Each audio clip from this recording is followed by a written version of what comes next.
Mapagpalang araw mga kapanalig ko kay Kristo, ang inyong brother Nico Cruz. Kumusta po kayo? Bago ba ang lahat? God is forever in control. Sabayan niyo po ako mga kapanalig. Lord Jesus, I love you so much. Teach me to love you more. Holy Spirit, I accept your invitation to love your words, to embrace your words, and to walk in total obedience to your words. In Jesus' name. Amen.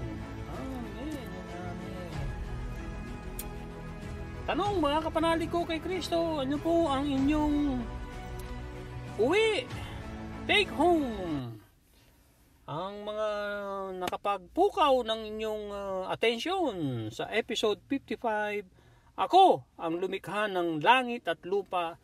Yan ang deklarasyon ni Lord Jesus Christ. So tayo ba ay aware na tayo ay natitisod? Opo, stumbling pag tayo ay umaasa lang sa ating sariling kakayanan, na nire-recognize lang natin ang ating kakayanan, magagawa ko yan dahil magaling ako, dahil may pera ako, dahil boss ako ng kumpanya, gagawin ko yan. Ay greatest danger po yan, sabi ni Lord Jesus Christ, ng stumbling. Ay ikaw ay matitisod. Tayo daw ay masindak dapat sa gagawin ng Panginoon. Magulat, pero magugulat sa manghang ginagawa ng ating Panginoon araw-araw. Opo. At ang kanyang espiritu, ang kanyang presensya ay hindi mailarawan. Sa English, difficult to imagine. Dahil malawak na malawak ang kanyang kaharian. Vast. B as in victory, A-S-T. Vast.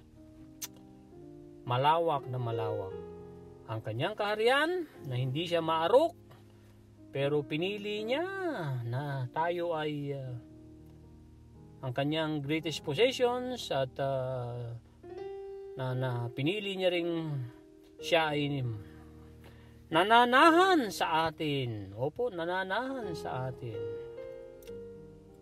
Na permeating, tumatagos ang kanyang presensya sa ating pagkatao. So, tandaan lagi na natin ang lumikha ng langit at lupa ay si Lord Jesus Christ. Amen. Amen and amen. Episode 56 na po tayo. Tandaan na ang kagalakan ay di nababatay sa mga pangyayari sa buhay mo. Opo, episode 56, October 5, libro ni Sarah Young, Jesus Calling, Enjoying Peace in His Presence. Episode 56, tandaan na ang kagalakan ay di nababatay sa mga circumstances ng buhay mo or mga pangyayari sa buhay mo. Saan po hinango yan ni Sarah Young? Nasa Habakuk chapter 3 verse 17 hanggang 19. Ito po, it says, though the fig tree may not blossom, nor fruit be on the vines, though the labor of the olive may fail, and the fields yield no food, though the flock may be cut off from the fold, and there be no herd in the stalls, yet I will rejoice in the Lord. I will be joyful in the God of my salvation. The Lord God is my strength. He will make my feet like deer's feet. Usa na paa. And He will make me walk on my high hills. Ang sumunod po ay nasa 1 Chronicles chapter 16 verse 27. Verse 27 sa chapter 16, 1 Chronicles. It says, honor and majesty are before Him. Strength and gladness are in His place. Desideratang mensahe for today.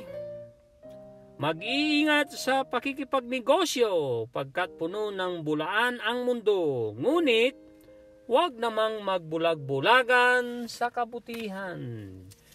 Desiderata ay desire of things. Poet po noong 1927 ni Max Ehrmann sa kanyang daughter. Hanggang naisalin sa lahat ng lingwahe. Yung binasa ko na yan ay salin ni Benilda S. Santos. Nasa YouTube po yan. Meron din si Charo Santos Concio. Ito po ang mensahe sa episode 56 sa Empowerment of the Holy Spirit.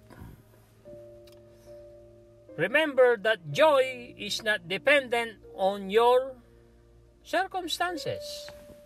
Some of the world's most miserable people are those whose circumstances seem irritable before are those whose circumstances seem the most enviable. Enviable ay nakakainggit. Opo, nakakainggit ang enviable. People who reach the top of the ladder career-wise are often surprised to find emptiness awaiting them. Emptiness awaiting them. Opo. And then, ang arable po ay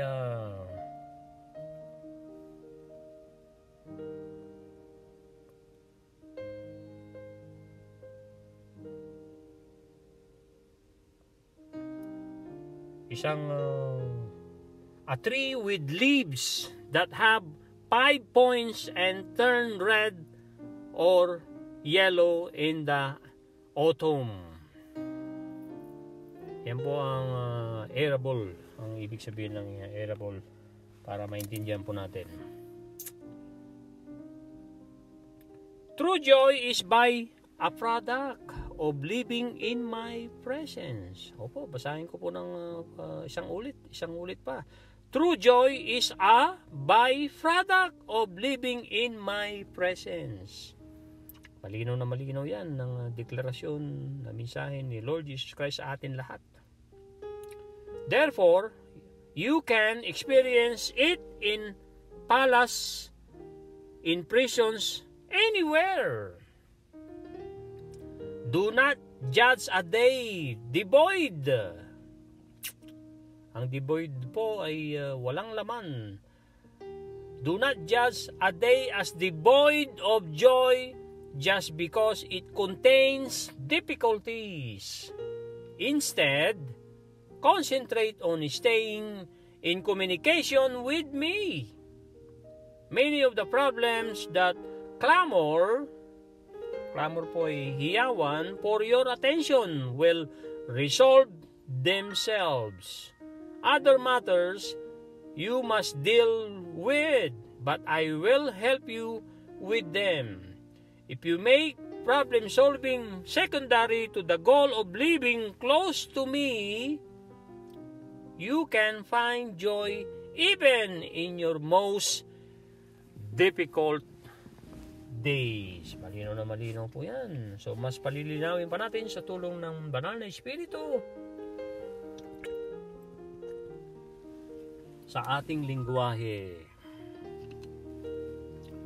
So, So unang talata po, tandaan na ang kagalakan ay hindi nababatay sa mga pangyayari sa buhay mo. Halimbawa, na-promote ka, binigyan ka ng kotse, kung ano-ano mga regalong maganda ang binigay sa iyo, ay hindi yan na nababatay. Sa tingin ko or kung mayroon kang sandagsang problema, pasakit, bagyo, ay hindi rin yan batayan para ikaw na ay malungkot or magalak. Dahil ang madaang iba sa mundong mayroong irritable people are those whose circumstances seem the most enviable. So ang mga mabubungang tao nagwawagi, sabi rito, dahil sa kanilang mga pangyayari sa buhay nila na halos ay enviable. Enviable po ay nakakainggit.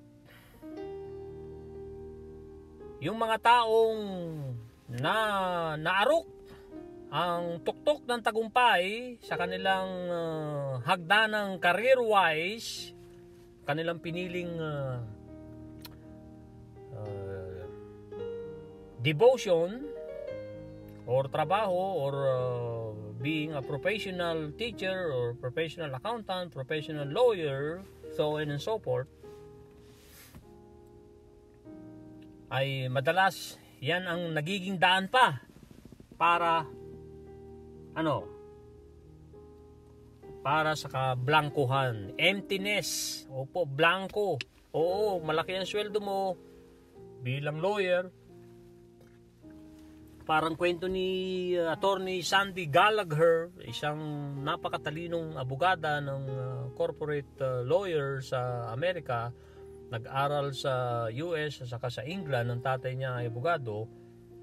Pero nung nakadalo siya nung 2006 sa seminar ni Bob Proctor sa Vancouver, dito sa Canada, nalaman niya, blanco pala siya. Oo, sumisweldo ako ng malaki, pero iba ang turo ni Bob Proctor na hindi naman nakapag-aral ng mataas, pero yung mga salita niya ay kakaiba. Sinabi nga raw niya kagad sa kanyang tatay na abogado. It makes sense. May katuturan ng mga sinasabi ni Bob Proctor, sabi niya sa tatay niya. At ang mga notes ni Sandy nung seminar na yon 2006 ay maliliit. Niliitan niya para daw baka makita daw ng katabi niya kasi nga nahihiya siya bilang abogado. Although hindi naman naging masama siya abogado, pero most naturo ni Bob Proctor ay more on faith, more on actions. At kahit wala ka pa, pero pag naniniwala ka, ay you can really move mountains. So sinubukan ni Sandy Gallagher yung mga yan, yung mga turo ni Bob Proctor. Kaya nga naging business partner sila. Pinapatakbo ngayon solo ni Sandy Gallagher ang Proctor and Gallagher Institute, dahil kinuha na ni Lord Jesus si Bob Proctor noong February 4, 2022. At sa kanyang tribute funeral online February 28, nakadalo po ako sa online at live stream. Ay talagang kahanga-hanga yung mga taong nagsalita para kay Bob Proctor, na talagang super matulungin, talagang nagbigay ng magagandang payo, at kaya sila umasenso, kaya nila naabot ang kanilang naabot dahil kay Bob Proctor, sa mga turo ni Bob Proctor na glorifying God. Opo, na glorifying God. Ang totoong kagalakan, sabi ni Lord Jesus Christ dito sa episode 56, ay isa itong nabibili, byproduct of living in my presence. Ito ay nakukuha na sa pamumuhay sa aking presensya. Opo. si Christopher De Leon na nilarawan niya yung paliwanag ni isang magaling na Amerikanong si Stanley, nalimutan ko, si Charles Stanley. Sabi niya na sinusugan ni Christopher De Leon nung in-interview siya ni Ami Austria Ventura, hindi masama maging happy tayo, pero pagka tuloy-tuloy na happiness yan, ang wala kang ibang hinangad kundi maging happy ka, ay hindi po totoong happy ang mararamdaman mo, kasi nga usually ang happiness, lalo super na talagang ginudyos mo na pagiging happiness mo, ay usually yan ay bitag ni Diablo. So ang the best ay magalak. Ang abutin natin ay kagalakan, dahil sigurado ang kagalakan ay galing sa Panginoon. Isinama nga yan sa fruit of the Spirit. Hindi po fruits, kundi fruit of the Spirit. Sinulat ni Apostol Pablo sa Galatians chapter 5 verse 22-23. Fruit of the Spirit is love, joy, peace, patience, kindness, faithfulness, gentleness, generosity, and self-control. So kasama po yung pagiging joyful. Fruit of the Spirit. So galing talaga sa Panginoon ang kagalakan sa ating active participation, na talagang sinisikap nating manatili sa presensya ng Panginoon. Sa makatuwid, sabi rito, mararanasan mo ang mapunta sa palasyo, sa mga presuhan, kahit saan, ang aking kagalakan. So, sinasabi ni Lord Jesus Christ ito, kahit nasaan daw tayo, pagka talagang hinangad natin, hiningi natin, at with our active participations, ang kagalakan ay talagang maabot natin ng tunay na kagalakan na handog, na walang patid na handog ng ating Panginoong Hesukristo. Huwag mo raw husgahan ng araw na ang araw na ito ay walang kwenta sa iyo, walang laman, walang kagalakan. Kasi nga, ang nakikita mong pananaw mo ay naglalaman ng mga pagsubok, ng mga pahirap, ng mga pasakit. Instead, bagkos, mag-focus ka sa akin, sa pakikipag-usap sa akin, sa pakikipag-collaborate sa akin, sa pakikipag-niig sa akin, sabi ni Lord Jesus Christ. Ang mostly or sa halos lahat ng mga problema mo ay hindi clamor, hindi hihiwalay sa iyo for your attention, sabi ni Lord Jesus Christ. Na sila ay maglalahong kusa kung sarili mo lamang kakayanan kaaasa, sabi ng Panginoon. Excuse me. Other matters you must deal with. Yung mga ibang bagay ay kailangan harapin mo. Pero tutulungan kita, anak. Tutulungan ko kayo. Kung ang inyong mga problemang sekundarya na ang hadikain mo ay mamuhay na malapit sa akin, living close to me, na malapit sa akin, talagang makakamit mo ang kagalakan kahit na dinadagsa ka ng maraming sakuna sa buhay mo, na maraming problema, na maraming dagok sa iyong buhay. Pagka tayo ay namuhay na kasama si Lord Jesus Christ, sinisikap, kumakapit, hinahawakan ng ating Panginoong Hesus ang ating kamay, ang kanyang gracious hands, pero meron din dapat tayong grip, meron tayong paghawak na sinisikap nating manatili sa Panginoon, i-receive, tanggapin ang kanyang mga biyaya, ang kanyang pagpapala, ang kanyang guidance, ang kanyang mga divine intervention, at to reproduce for God.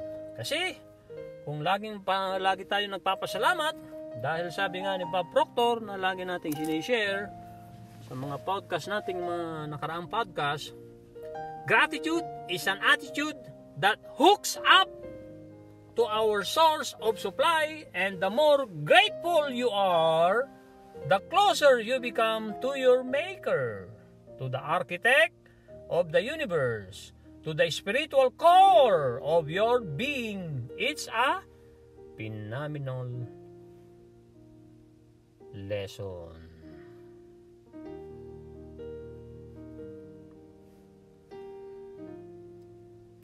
Ang sabi ng core na translation ng Tagalog po, C-O-R-E, yan ay kalagitnaan.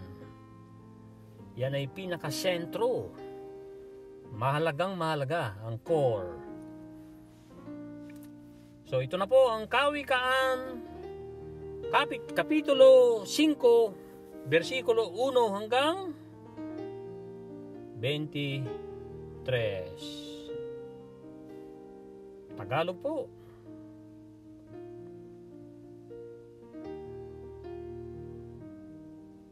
Ito na po ang unang bersikulo sa tulong ng Banal na Espiritu para sa gloria ng Panginoon.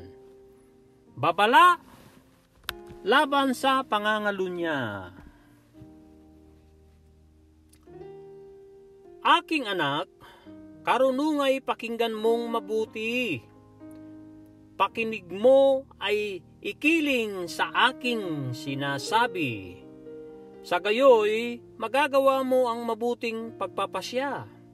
At ang bawat sabihin mo'y kaalaman ang ibabadya. Pagkat labi ng haliparot ay sintamis nitong pulot. At ang kanyang mga halik, kasiyahan nga ang dulot. Ngunit, pagkatapos mong magpasasa sa alindog, hapdi kirot ang kapalit ng kaunti niyang lugod. Ang kanyang mga hakbang ay tungo sa kamatayan, daigdig ng mga patay ang landas na hahantungan. Pagkat di niya sinisiyasat daang patungo sa buhay, ang daan niya'y liko-liko, ni hindi niya ito nalalaman. Kaya nga ang aking anak, sa akin ay makinig. Huwag mong lilimutin salita ng aking bibig.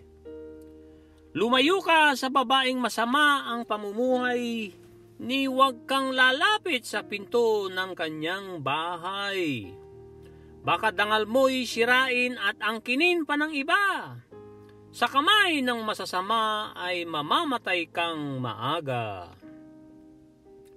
Ang yaman mo'y uubusin ng taong di mo kilala. Mga pinagpaguran mo, makikinabang ay iba. Kung magkagayon, wakas mo, wakas mo ay anong saklap. Walang matitira sa iyo kundi butot balat. Dito mo nga maiisip, dangan, kasi di ko pansin ang kanilang pagtutuwid.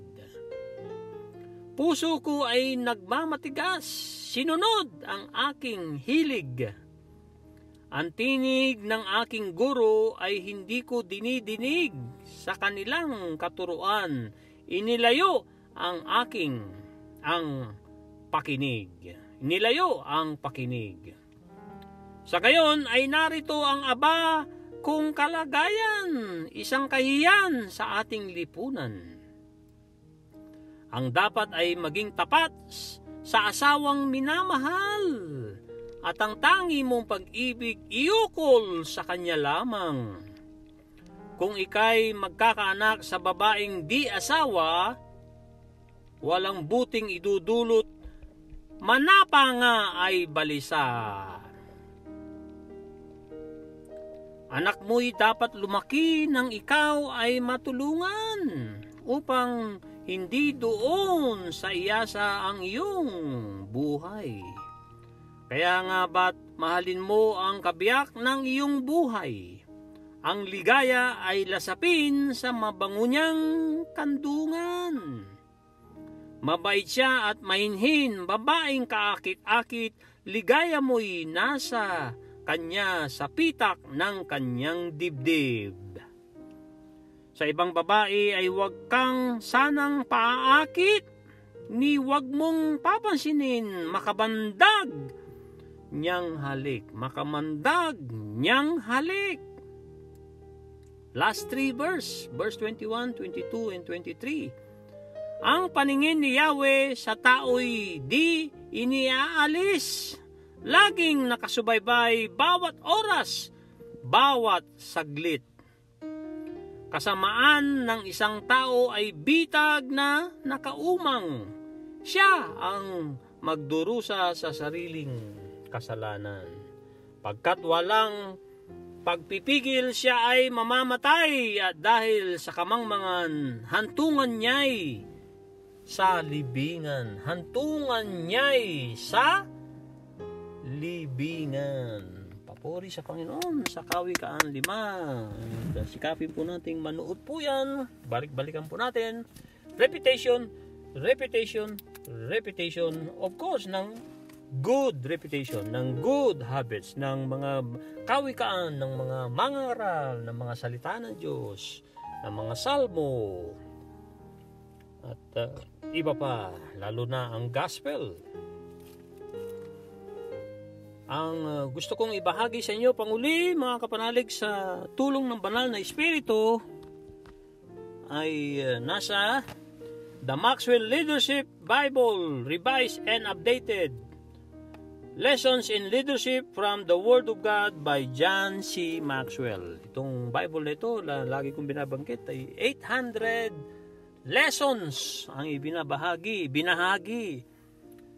So, tatalino ka rito kasi nga at gagandang yung buhay kung i-apply mo. Oh, of course, reading is one thing, but applying is another thing. So, talagang ang application po at action, positive action, massive positive actions. Oo, magaling ka sa teorya, sa theory, sa knowledge po, pero kung hindi mo naman ina-apply yan, lalo kung lamang na lamang ang ating bunganga, salita tayo ng salita, nagkukulang na tayo sa action, ay hindi po nagsisinungaling ang letter R sa ating buhay. Letter R, sabi ni Bob Proctor, ay resulta ng ating buhay. Oo, nagdadaldal tayo, nagmamalaki tayo, pero anong resulta niyan? Ito po, ang tatalakayin natin sa Genesis chapter 1 verse 26 hanggang 31. Born to lead. Opo, tayo ay sinilang para tayo ay manguna, pangunahan, na tayo ay magpalaganap ng salita ng Diyos, magpalaganap ng gawain ng Diyos, at ituloy, manatili sa Diyos, itanim ang salita ng Diyos. So, inayunan ni John C. Maxwell dito sa Genesis chapter 1 verse 26 hanggang 23, sabi niya, that suggests our God-given leadership potential. So, yung bungad niya, you and I were born to lead. Take a look of 5 observations based on, saan po? Sa Genesis chapter 1 verse 26 hanggang 31. Number 1, ito po. Being made in God's image means we were created to lead. Sa verse 26 po, hinango yan. Dito po sa libro ni John C. Maxwell. After God says, let us make a man in our image, He says, let them have dominion. One way we reflect God's image is by leading. So, tinawag tayong manguna, idunumina, manguna tayo para pangalagaan ang mundo, ang nag-iisang planeta ang ating tinitirhan ngayon, 7 billion na taong nakatira dito sa planet Earth. At dominion means pangalagaan, hindi yung idudumina mo. Usually, kaya may gera, ang tao ay gusto niyang idumina ang kapwa niya tao, which is mali. Ang tinawag tayo na nasasabi po sa Genesis chapter 1 verse 26 hanggang 31, tayo tinawag ng Panginoon para pangalagaan, para i-multiply ang ating blessings. Tayo mismo ay maging productive, tayo ay magparami, tayo ay proactive. Dahil if we aren't growing, we are dying. Malino na malino po yan.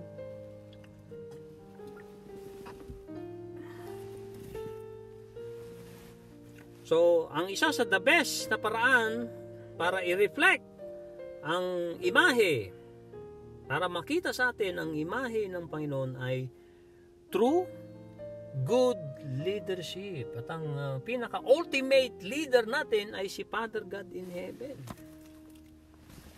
Hindi niya tayo bibigyan ng mga assignment, kundi niya tayo palalakasin. Hindi niya tayo bibigyan ng pagsubok, kundi rin tayo bibigyan ng kalakasan. Kung di tayo bibigyan ng talino, ng lakas, ng strength, especially strength. Number 2 po, God commanded both male and female to have dominion. Malino na malino po ito. God commanded both male, lalaki at babae, to have dominion. Verse 27, both men and women have given the ability and authority to lead. Leadership is not gender specific. So tinawag tayo ng Panginoon, babae, lalaki, na tayo maging leader, na maging disipulo. Disipulo ay learner, ang ibig sabihin po ng disipulo.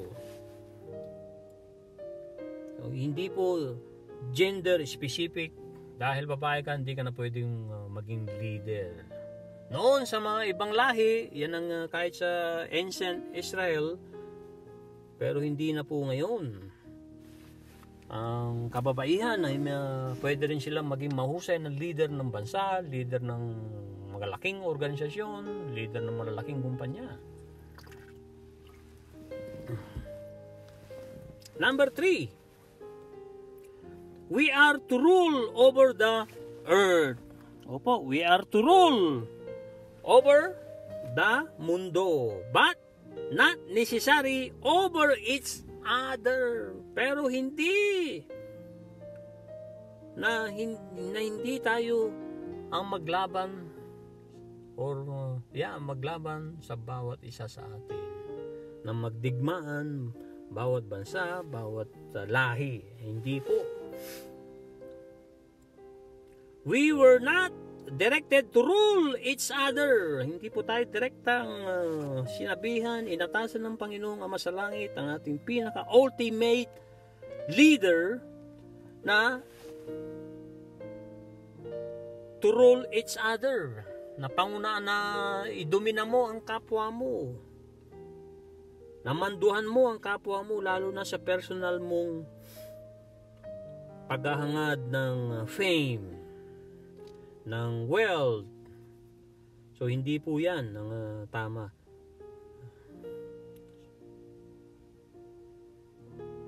Ang dugtong pa rito, but over the earth's creators. But over the earth's creatures. Ang dominahin natin, ang pangalagaan natin, ang i-multiply natin ay yung mga creations ng mundo, katulad ng mga puno, kung tayo farmers, at tayo nagtatanim ng mga halaman, ng mga prutas, at ibang mga tinatanim natin. At kung tayo ay mangingisda, tulad nila Peter, ay isda naman ang kanilang mga hinuhuli, binebenta, at para yan ang kanilang ikabuhay. So, proteksyonan din natin ang Mother Nature. Opo, proteksyonan natin ang ating Mother Nature, kasi wala na tayong ibang tirahan.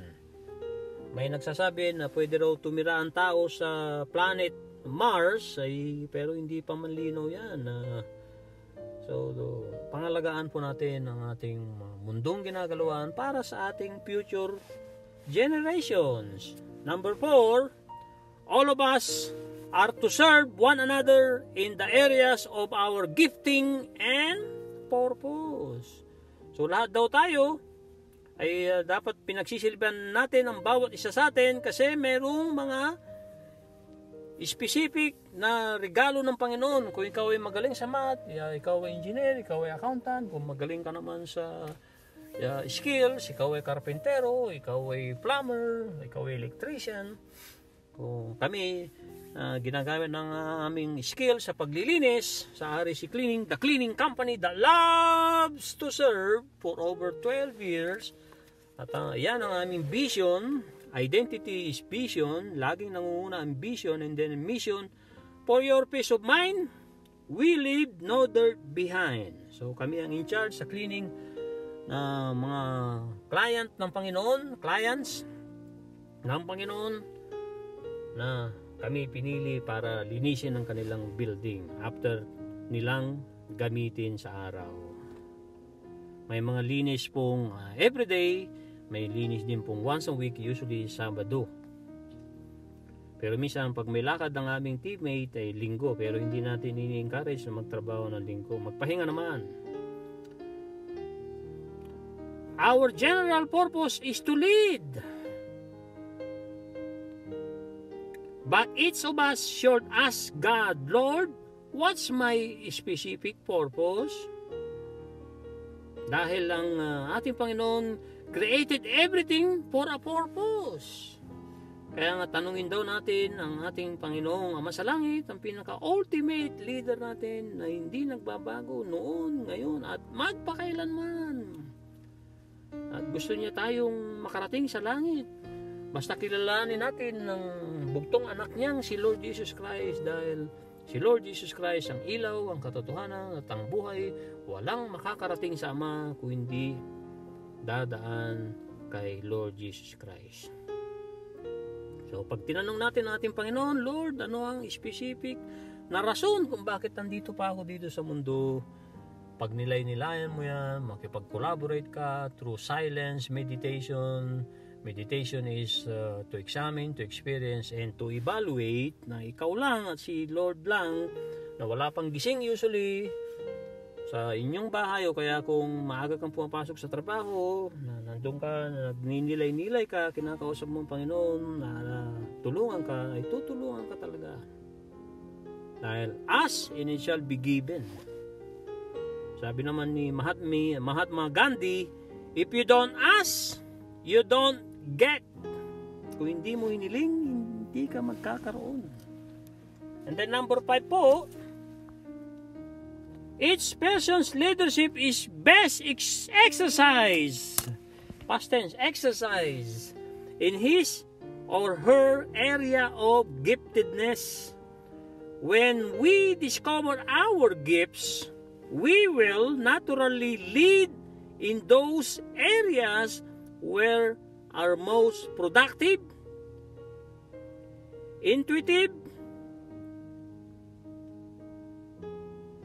and comfortable, as well as influential and satisfied.